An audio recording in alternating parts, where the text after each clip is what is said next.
નમસ્કાર બાળમિત્રો, શેઠ જે સોનાવાલા પરિવાર આપનું હાર્દિક સ્વાગત કરે છે.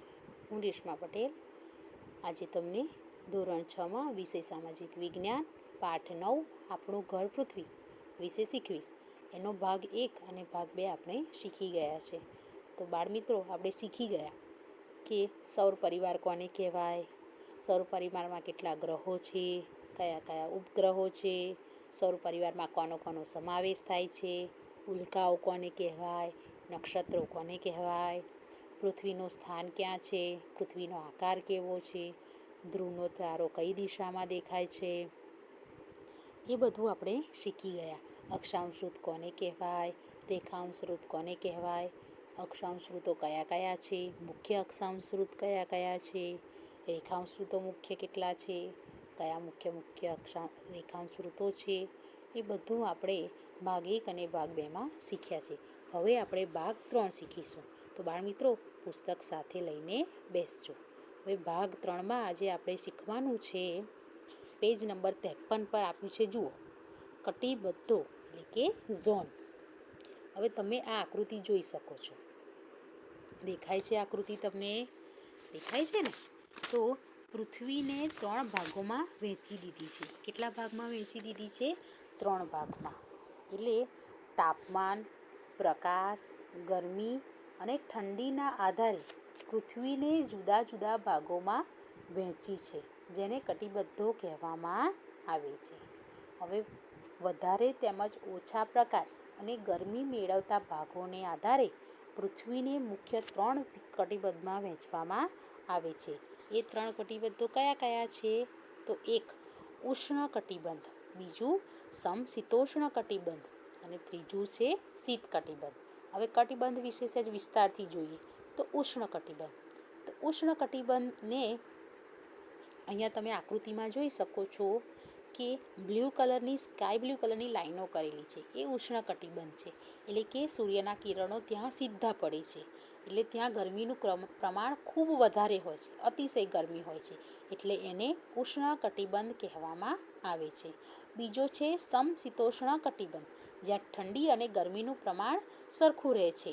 એ તમને દેખાઈ શકે છે કે લાલ કલરની લાઈનો કરી છે. ઉપર પણ થોડો ભાગ છે અને નીચે પણ થોડો ભાગ છે. તો એવું કેમ? તો સૂર્યના કિરણો થોડા ત્રાંસા પડે છે. આ ભાગોમાં સૂર્યના કિરણો કેવું થોડા ત્રાંસા પડે છે, જેથી ગરમી અને ઠંડીનું પ્રમાણ એકદમ સમાંતર રહે છે. પછી ત્રીજો ભાગ છે શીત કટિબંધ, જે તમે પૃથ્વીના છેક ઉપરના અને છેક નીચેના ભાગમાં જોઈ શકો છો, જે લીલા કલરની લાઈનો કરેલી છે. તો સખત ઠંડી, સૂર્યના કિરણો અહીંયા એકદમ ત્રાંસા અથવા નહિવત પડે છે, જેના કારણે ત્યાં અતિશય ઠંડીનું વાતાવરણ હોય છે. એટલે આ હતા પૃથ્વીના 3 મુખ્ય કટિબદ્ધો. તો પૃથ્વી પર મુખ્ય 3 કટિબદ્ધો કયા કયા છે? ઉષ્ણ કટિબંધ, સમશીતોષ્ણ કટિબંધ અને શીત કટિબંધ. હવે આપણે શીખવાનું છે પૃથ્વીની ગતિઓ. હવે તમને હું પહેલાં કહી દઉં કે પૃથ્વીની મુખ્ય 2 ગતિઓ છે. કેટલી છે પૃથ્વીની મુખ્ય 2 ગતિઓ? પહેલી ગતિ છે પરિભ્રમણ ગતિ અને બીજી છે પરિક્રમણ ગતિ. હવે આપણે પહેલાં શીખીએ પરિભ્રમણ ગતિ. હવે તમે બધાએ ભમરડાને ફરતો જોયો છે? ભમરડાને ક્યારે ફેરવ્યો છે? જોયો જ હશે, બરાબર? તો ભમરડો કેવું પોતાની ધરી પર ગોળ ગોળ ગોળ ગોળ ગોળ ફરે છે? તો પૃથ્વી પણ પોતાની ધરી પર આવી રીતે ગોળ ગોળ ફરે છે. એને પૃથ્વીની પરિભ્રમણ ગતિ કહેવામાં આવે છે. હવે આ પરિભ્રમણની ગતિની વાત કરીએ, સ્પીડની વાત કરીએ, તો વિષુવવૃત્ત છે ને, અક્ષાંશ વૃત્ત, એના પર 1 કલાકના 1670 કિલોમીટરની ઝડપે પૃથ્વી 24 કલાકમાં પોતાનું આવું એક ચક્કર પૂર્ણ કરે છે. બરાબર છે? હવે વાત કરીએ પરિભ્રમણ ગતિના લીધે. તો પરિભ્રમણ ગતિના લીધે પૃથ્વી પર દિવસ અને રાત થાય છે. પૃથ્વીની પરિભ્રમણ ગતિને દૈનિક ગતિ પણ કહેવામાં આવે છે, કારણ કે આ એક દિવસ 24 કલાક એટલે આપણો એક દિવસ. પૃથ્વીની આ ગતિને પૂર્ણ થતાં 24 કલાક લાગે છે. એટલે એક દિવસમાં પૃથ્વી આ રોજ એક ચક્કર પૂરું કરે છે. એટલે પૃથ્વીની દૈનિક ગતિ છે અને એના લીધે પૃથ્વી પર દિવસ રાત થાય છે. હવે તમને થાય કે એના લીધે દિવસ રાત કેવી રીતે થતા હશે? તો પૃથ્વી જ્યારે ગોળ ગોળ ફરે છે ને ત્યારે પૃથ્વીનો જે ભાગ સૂર્ય આગળ હોય છે ને ત્યાં અજવાળું હોય છે, એટલે ત્યાં દિવસ હોય છે, અને એની બિલકુલ પાછળનો ભાગ કે જ્યાં સૂર્યનો પ્રકાશ નથી હોતો ત્યાં રાત હોય છે. પછી ધીરે ધીરે પૃથ્વી આમ ગોળ ગોળ ગોળ ફરતી જાય એટલે ધીરે ધીરે પૃથ્વીનો બીજો ભાગ સૂર્ય તરફ આવતો જાય, એટલે જે ભાગ સૂર્ય તરફ આવે ત્યાં દિવસ ઉગતો જાય, અને જે ભાગ સૂર્ય આગળથી ખસી જાય ત્યાં રાત થતી જાય. આમ પૃથ્વીની આ ગતિના કારણે દિવસ રાત બદલાય છે. હવે પૃથ્વીની બીજી ગતિની વાત કરીએ તો પૃથ્વી પોતાની ધરી પર તો ફરે જ છે, પણ પોતાની ધરી પર ફરતા ફરતા એ સૂર્યની આસપાસ પણ ચક્કર લગાવે છે. પૃથ્વીની આ ગતિને પરિક્રમણ ગતિ કહે છે. પૃથ્વીને જ્યારે સૂર્યની આસપાસ ફરવાનું હોય ને ત્યારે એનો એક માર્ગ, એનો એક રસ્તો નક્કી છે, એક કાલ્પનિક માર્ગ નક્કી છે, જેને પૃથ્વીની કક્ષા કહે છે. એટલે પૃથ્વી પોતાની કક્ષા પર પોતાના કાલ્પનિક માર્ગ પર સૂર્યની આસપાસ ગોળ ફરે છે.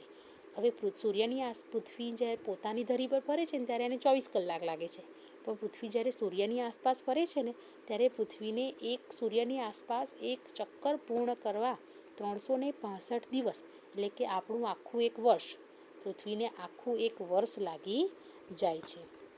હવે પૃથ્વી અને સૂર્યની વચ્ચે બધી જગ્યાએ અંતર એક સરખું હોતું નથી. એ પૃથ્વીની કક્ષા કેવી છે? લંબગોળ છે. એટલે વર્ષ દરમિયાન પૃથ્વી અને સૂર્યની વચ્ચે અંતર એક સરખું રહેતું નથી. પૃથ્વી પોતાની ધરી પર 23.5 અને કક્ષા સાથે 66.5નો ખૂણો બનાવીને ફરે છે. એથી પૃથ્વીના આ ધરી નમનને લીધે પૃથ્વી પર ઋતુઓ અને દિવસ રાત લાંબા ટૂંકા થાય છે. આ યાદ રાખવા જેવું છે કે પૃથ્વીનું પરિક્રમણ ગતિ કરતાં પૃથ્વીને કેટલો સમય લાગે છે? તો 365 દિવસ. પૃથ્વી પોતાની ધરી સાથે કેટલા અંશનો ખૂણો બનાવે છે? તો 23.5 અંશનો. અને પોતાની કક્ષા સાથે કેટલા અંશનો ખૂણો બનાવે છે? તો 66.5 અંશનો ખૂણો બનાવે છે. હવે આપણે જોઈએ કે દિવસ રાત. તો મેં તમને સમજાવ્યું કે પૃથ્વીનો જે ભાગ સૂર્યની આગળ હોય ત્યાં દિવસ હોય, અને જે ભાગ સૂર્યની બિલકુલ વિરુદ્ધ સાઈડ હોય ત્યાં રાત હોય. એટલે જેમ જેમ પૃથ્વી ગતિ કરતી થાય, ગોળ ગોળ ફરતી જાય, એમ વારાફરતી પૃથ્વીનો દરેક ભાગ સૂર્યની આગળ આવતો જાય, અને પૃથ્વી પર સવાર, બપોર અને સાંજ, અને ધીરે ધીરે દિવસ બદલાતો રહે છે. હવે અહીં આગળ તમને ઉત્તર ગોળાર્ધમાં લાંબા ટૂંકા દિવસ રાત. અહીંયા તમને દિવસ રાત ક્યારે લાંબો ક્યારે ટૂંકો, દક્ષિણાયન કોને કહેવાય, ઉત્તરાયણ કોને કહેવાય, ક્યારે સરખા દિવસ હોય છે, સંપાત કોને કહેવાય, એ બધું તમને આ આકૃતિમાં આપેલું છે.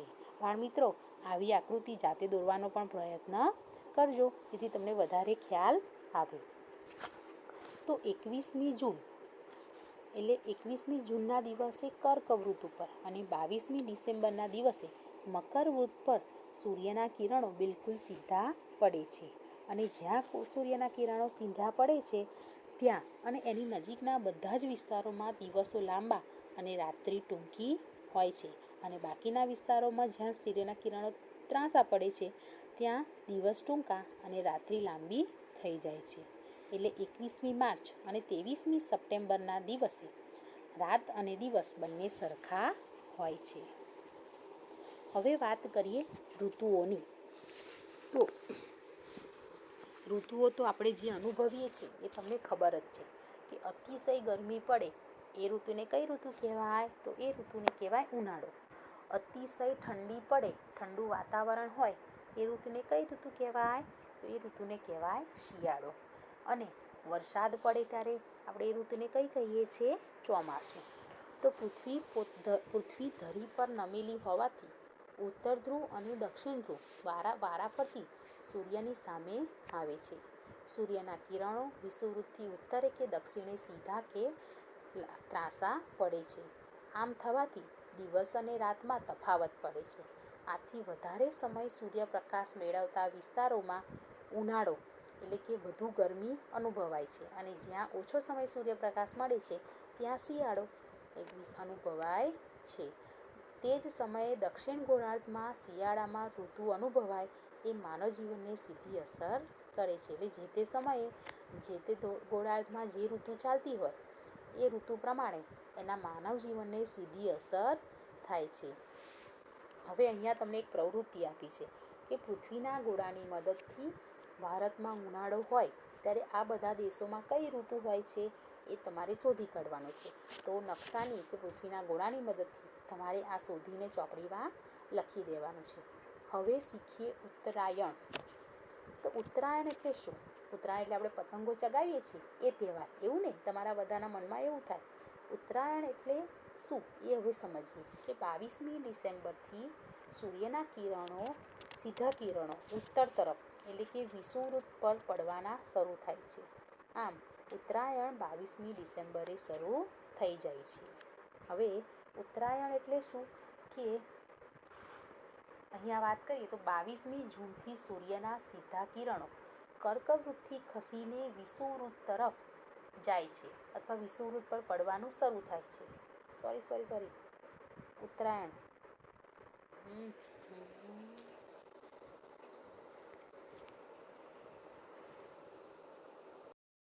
ઉત્તરાયણ એટલે કે 22મી ડિસેમ્બરથી સૂર્યના સીધા કિરણો ઉત્તર તરફ એટલે કે વિષુવવૃત્ત તરફ પડવાના શરૂ થાય છે, એને ઉત્તરાયણ કહેવામાં આવે છે.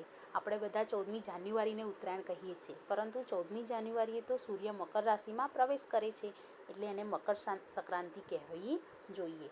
હવે દક્ષિણાયન એટલે શું? તો સૂર્યનું દક્ષિણ તરફ પ્રયાણ.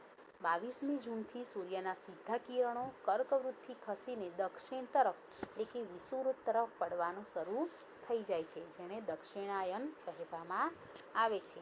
હવે વાત કરીએ સંપાત. તો સંપાત એટલે શું? એ સૂર્યનો ક્રાંતિવૃત્ત અને વિષુવવૃત્ત વર્ષમાં 2 વખત એકબીજાને છેદે છે. આ છેદન બિંદુને સંપાત દિવસ કહેવામાં આવે છે. હવે સંપાત દરમિયાન શું થાય છે કે સૂર્ય ઉત્તર તરફ ખસતા જતા ઉત્તર ગોળાર્ધમાં 22મી માર્ચથી દિવસની લંબાઈ વધતી અને રાત ટૂંકી થતી જાય છે અને ઉત્તર ગોળાર્ધમાં 21મી જૂનનો દિવસ સૌથી લાંબામાં લાંબો હોય છે અને રાત્રિ ટૂંકામાં ટૂંકી હોય છે. એવી જ રીતે સૂર્ય જ્યારે દક્ષિણ તરફ ખસતા જાય ત્યારે 24મી સપ્ટેમ્બરથી દિવસની લંબાઈ વધતી જાય છે અને રાત ટૂંકી થતી જાય છે. એટલે દક્ષિણ ગોળાર્ધમાં 22મી ડિસેમ્બર વર્ષનો સૌથી લાંબામાં લાંબો દિવસ અને ટૂંકામાં ટૂંકી રાત્રિ હોય છે. એટલે આમ વર્ષ દરમિયાન 21મી માર્ચ અને 23મી સપ્ટેમ્બર એ સૂર્યના કિરણો વિષુવવૃત્ત પર સીધા પડતા હોય રાત અને દિવસ સરખા જણાય છે. આવા દિવસોને વિષુવ દિન તરીકે પણ ઓળખવામાં આવે છે. હવે વાત કરીએ લીપ વર્ષની. તો પૃથ્વી સૂર્યની આસપાસ જે પોતાની ગતિ કરે છે એને આખું ચક્કર પૂર્ણ કરતા 365 દિવસ અને 6 કલાક લાગે છે. એટલે એવા 4 વર્ષના 6 કલાક ભેગા થાય એટલે 24 કલાકનો એક આખો દિવસ થાય, જે દર 4 વર્ષે ફેબ્રુઆરીમાં એક દિવસ ઉમેરીને એટલે ફેબ્રુઆરીના 28ની જગ્યાએ 29 દિવસ કરી સરભર કરવામાં આવે છે. એટલે જે વર્ષમાં ફેબ્રુઆરીના 29 દિવસ હોય એને લીપ વર્ષ કહી શકાય. સમજ પડી? એટલે લીપ વર્ષ કેટલા વર્ષે આવે છે? તો દર 4 વર્ષે લીપ વર્ષ આવે છે. હવે વાત કરીએ ગ્રહણ, ઇક્લિપ્સ. બરાબર? તો ગ્રહણના મુખ્ય 2 પ્રકાર છે. કેટલા પ્રકાર છે? 2. સૂર્યગ્રહણ અને ચંદ્રગ્રહણ. તો ગ્રહણ એટલે શું? ગ્રહણ એટલે શું થાય કે સૂર્યમંડળમાં સૂર્ય કેન્દ્રમાં છે અને આજુબાજુ એના ગ્રહો અને ઉપગ્રહો ફરે છે. ત્યારે હવે સૂર્યનો પ્રકાશ કોઈ ગ્રહ પર પડતો હોય અને કોઈ દિવસ અથવા કોઈ સમયે વચ્ચે કોઈ બીજો ગ્રહ આવી જાય, જેના કારણે સૂર્યનો પ્રકાશ પૃથ્વી પર કે બીજા ગ્રહ પર ના પડે અથવા અમુક ભાગ સૂર્યનો ના દેખાય, તો આ જે પરિસ્થિતિ ઊભી થાય છે ને એને ગ્રહણ કહી શકાય. હવે પહેલું આપણે જોઈએ સૂર્યગ્રહણ. જો ચિત્રમાં દેખાય છે તમને કે સૂર્યગ્રહણમાં શું થાય છે કે સૂર્ય અને પૃથ્વીની વચ્ચે ચંદ્ર આવી જાય છે. શું આવી જાય છે? ચંદ્ર. એટલે ચંદ્ર છે પૃથ્વીનો ઉપગ્રહ છે અને પૃથ્વીની સૌથી નજીકનો ગ્રહ છે જે પૃથ્વીની આસપાસ ફરે છે. ક્યારેક એવું થાય કે ફરતા ફરતા સૂર્ય અને પૃથ્વીની વચ્ચે ચંદ્ર આવી જાય. એ ચંદ્રના કારણે આપણે પૃથ્વી પરથી સૂર્યનો અમુક ભાગ જોઈ શકીએ નહીં. તો એ જે પરિસ્થિતિ ઊભી થાય છે એને સૂર્યગ્રહણ કહેવામાં આવે છે. ચંદ્ર નાનો હોવાથી સૂર્યને આખો ઢાંકી શકતો નથી, એટલે સૂર્યગ્રહણ આખા વિશ્વમાં એક સાથે જોઈ શકાય છે. અને સૂર્યગ્રહણ હંમેશા અમાસના દિવસે જ થતું હોય છે, પરંતુ એવું નથી કે દર અમાસે સૂર્યગ્રહણ થાય જ. બરાબર છે. હવે એવી જ રીતે તમે ચંદ્રગ્રહણ જુઓ. હવે ચંદ્રગ્રહણમાં શું થાય છે કે સૂર્ય અને ચંદ્રની વચ્ચે પૃથ્વી આવી જાય છે. એટલે પૃથ્વીના પડછાયાને કારણે આપણે ચંદ્રને જોઈ શકતા નથી. એટલે ક્યારેક એવું થાય કે પૃથ્વી સૂર્યની આસપાસ ફરતી હોય અને ચંદ્ર, પૃથ્વી અને સૂર્ય એક જ રેખામાં આવી જાય. એટલે પૃથ્વી પરથી આપણે ચંદ્રને જોઈ શકીએ નહીં, કારણ કે કેવું થાય કે ચંદ્રને પોતાનો પ્રકાશ નથી, એ સૂર્યના પ્રકાશથી પ્રકાશિત છે. હવે પૃથ્વીના પડછાયાના કારણે સૂર્યનો પ્રકાશ ચંદ્રને મળે નહીં, એટલે આપણે પૃથ્વી પરથી ચંદ્રને જોઈ શકીએ નહીં. એને આપણે ચંદ્રગ્રહણ કહીએ છીએ. ચંદ્રગ્રહણ હંમેશા પૂનમની રાત્રે જ થાય છે, પરંતુ દરેક પૂનમે ચંદ્રગ્રહણ બનતું નથી. તો બાળમિત્રો, આ હતા ચંદ્રગ્રહણ અને સૂર્યગ્રહણ. તો આ સાથે આપણો આ પાઠ અહીંયા પૂર્ણ થાય છે. એના ટૂંકા પ્રશ્નો, ખાલી જગ્યા, એ બધી ચર્ચા આપણે આવતા વિડીયોમાં કરીશું. નમસ્કાર.